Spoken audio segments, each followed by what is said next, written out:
Abad ke-9, seorang pedagang kaya di Baghdad memiliki visi yang sangat ambisius. Dia tidak ingin hanya berdagang di kota sendiri. Dia ingin mengirim barang dan uang ke Cordoba, ke Damaskus, ke Fez di Maroko, ke seberang seluruh dunia Muslim. Tapi ada satu masalah yang sangat serius. Masalah yang membuat kebanyakan pedagang tidak pernah mencoba apa yang akan dia lakukan. Bagaimana cara mengirim jutaan dinar emas dari Baghdad ke Spanyol tanpa dirampok? Pedagang Baghdad itu memiliki ide. Sebuah ide yang akan mengubah cara orang berbisnis selamanya. Dia pergi ke seorang saraf, seorang banker terpercaya yang namanya sudah dikenal dari timur sampai barat.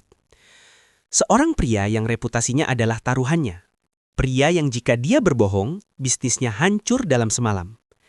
Dia mengatakan kepada saraf itu, "Saya ingin mengirim 10.000 dinar emas ke Cordoba, tapi saya tidak mau membawanya sendiri, terlalu berbahaya." Saraf itu mengangguk. Dia sudah memahami masalahnya. Dia memahami risiko. Jadi saraf itu menerima 10.000 dinar emas dari pedagang Baghdad itu. Dia menghitungnya dengan cermat. Emas murni, tidak ada yang dicurangi, semuanya tercatat. Kemudian, saraf itu menulis sesuatu di atas selembar kertas. Bukan asuransi, bukan surat kredit seperti yang kita kenal hari ini. Cukup sebuah janji sederhana yang ditandatangani. Janji itu mengatakan, pembawa dokumen ini berhak mengambil 10.000 dinar emas dari cabang kami di Cordoba. Itu saja. Tanda tangan, stempel, selesai. Nama dokumen ini adalah SAK. Dalam bahasa Inggris modern, kita menyebutnya cek. Dan ya, kata cek dalam bahasa Inggris berasal langsung dari kata Arab sak. Sekarang, pedagang Baghdad itu memiliki sesuatu yang jauh lebih berharga daripada emas itu sendiri. Dia memiliki kepercayaan dalam bentuk kertas. Dia memiliki janji yang ditandatangani oleh seseorang yang reputasinya menjamin keamanannya. Dia melipat kertas itu dan menyimpannya di dalam jubahnya. Kemudian, dia berangkat dalam perjalanannya. 3 bulan, padang pasir, hutan, jalanan yang penuh dengan perampok. Tapi dia tidak takut. Tidak ada emas di tubuhnya, hanya kertas. Kertas yang tidak bernilai bagi seorang pencuri yang bodoh, tapi bernilai jutaan bagi orang yang tahu cara membacanya. Ketika dia sampai di Cordoba, dia langsung mencari kantor saraf yang sama. Dia menunjukkan kertas itu. Mereka memverifikasinya. Mereka meneliti tanda tangannya. Mereka memeriksa stempel. Semuanya cocok. Mereka menghitung 10.000 dinar emas untuk dia. Pedagang itu berjalan keluar dengan kekayaannya, aman, utuh, tidak ada yang hilang. Ini adalah momen penting dalam sejarah ekonomi dunia.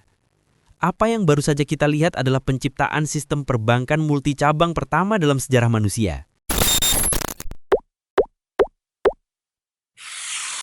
Sekarang, pikirkan tentang apa yang baru saja terjadi.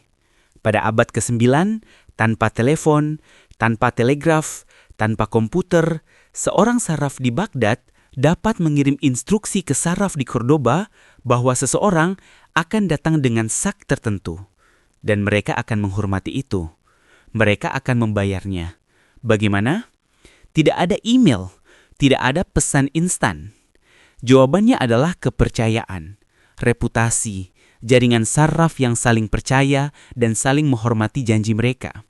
Jika saraf Baghdad ingkar janji, saraf di seluruh dunia akan mendengar tentangnya dalam hitungan minggu. Mereka akan menolak menerima sak darinya. Bisnisnya akan mati. Jadi, mereka tidak ingkar janji. Mereka tidak pernah. Dan karena sistem ini bekerja, pedagang dari seluruh dunia Muslim dapat melakukan apa yang tidak pernah bisa dilakukan sebelumnya. Mereka dapat berbisnis lintas benua, mereka dapat mengirim uang dengan aman, mereka dapat memperluas bisnis mereka ke tingkat yang sebelumnya tidak mungkin. Eropa masih membawa emas mereka sendiri. Eropa masih dirampok di jalanan. Eropa akan menunggu 600 tahun sampai era Renaissance sebelum mereka belajar tentang ini dari pedagang Italia yang mempelajarinya dari Muslim dan Fenisia. Sekarang mari kita pindah dari jalanan perdagangan ke sebuah kantor. Kantor seorang akuntan. Tahun 900-an, di Baghdad atau Kairo. Di depan akuntan itu ada buku-buku besar. Tidak sedikit, banyak. Ratusan halaman yang penuh dengan angka-angka, catatan, dan perhitungan. Setiap halaman mencatat transaksi. Setiap transaksi ditulis 2 kali. Mengapa 2 kali? Bukankah cukup sekali? Bayangkan Anda adalah akuntan yang mengelola wakaf besar di Kairo. Wakaf adalah dana permanen yang dikhususkan untuk tujuan amal. Mungkin untuk mendukung rumah sakit, atau sekolah, atau jaminan sosial untuk orang miskin. Wakaf itu tidak bisa diubah. Aturannya tertulis dalam dokumen legal yang tidak bisa diubah sampai akhir zaman. Jika Anda membuat kesalahan hari ini, jika Anda menghitung salah, jika Anda mencuri sedikit saja, itu akan merugikan orang-orang yang bergantung pada wakaf itu untuk berabad-abad ke depan.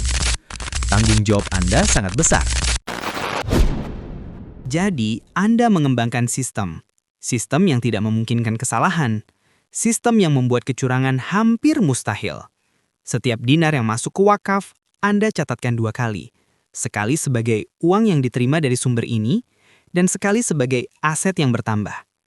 Setiap dinar yang dikeluarkan, Anda catatkan 2 kali.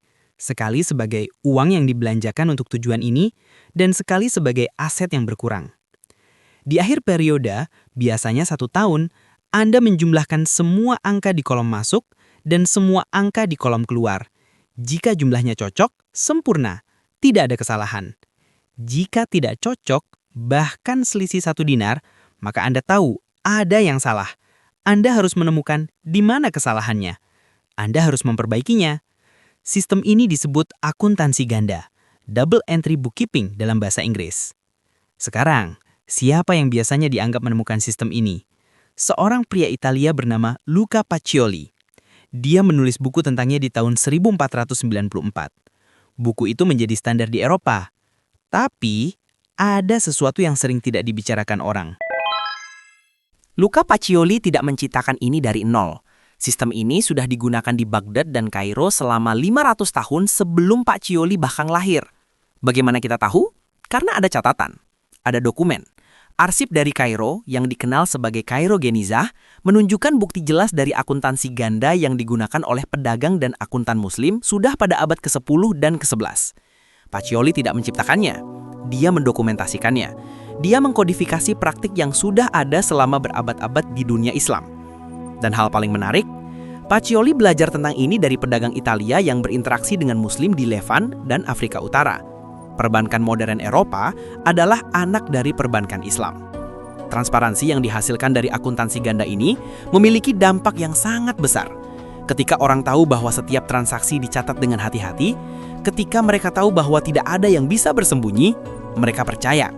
Dan kepercayaan itu memungkinkan bisnis untuk tumbuh. Kepercayaan itu memungkinkan investasi besar. Kepercayaan itu adalah fondasi dari semua ekonomi yang bekerja.